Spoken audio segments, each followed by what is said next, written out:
Are you wondering if the fact that your child is very connected to their stepbrother, stepsister, or perhaps they're really involved with their school?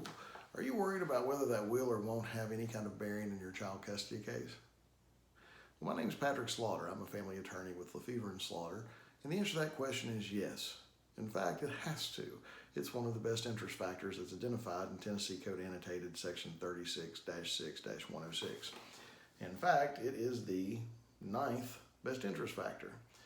That factor is the child's interaction and interrelationships with siblings, other relatives, the child's involvement with physical surroundings, schools, or other significant activities.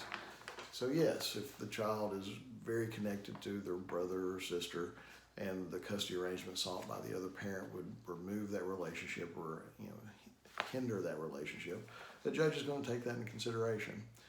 Or perhaps if somebody's seeking to become a primary residential parent, that will require the child to switch schools, and the school from which they're coming is one where they're very involved. They're part of the sports teams, or they're the editor-in-chief of the yearbook, or any other plethora of activities that kids are involved in. If moving from one situation to another will cause the child to not be able to participate in that activity or limit their participation, a judge will most certainly consider that. It's not the end-all be-all, but it is something that will impress a judge. Now, it's not just siblings, not just school, but also grandparents.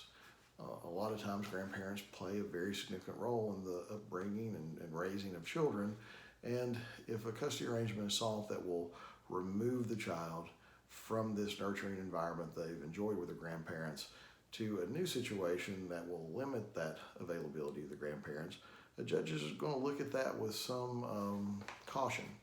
So you want to make sure that you can demonstrate just what your child is doing, who they're attached to, why they're attached to a certain school or activity, and put all that out there for a judge to consider. You never know. I know I had a case where a young man was the captain of the football team. He was a quarterback, and he was hoping to gain scholarships to college. And if he was to be moved to another school, as one parent was attempting to do, it was going to limit his ability to play football. And a judge took a great deal of interest in that. And while that wasn't the only determinative factor, it was something the judge considered. And let's face it, let's try to create as many things that are in our favor for judges to consider as we can.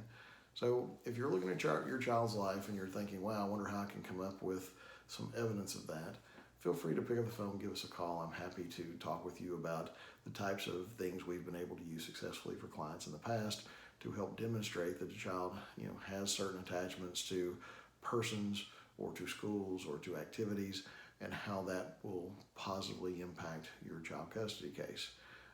Again, get out there, gather the evidence, evaluate what your child's involved in, get pictures of those things, scroll through the social media to show how attached they are. Do whatever you need to do to be able to demonstrate that your child has certain attachments, and these attachments are worth continuing for the child's benefit.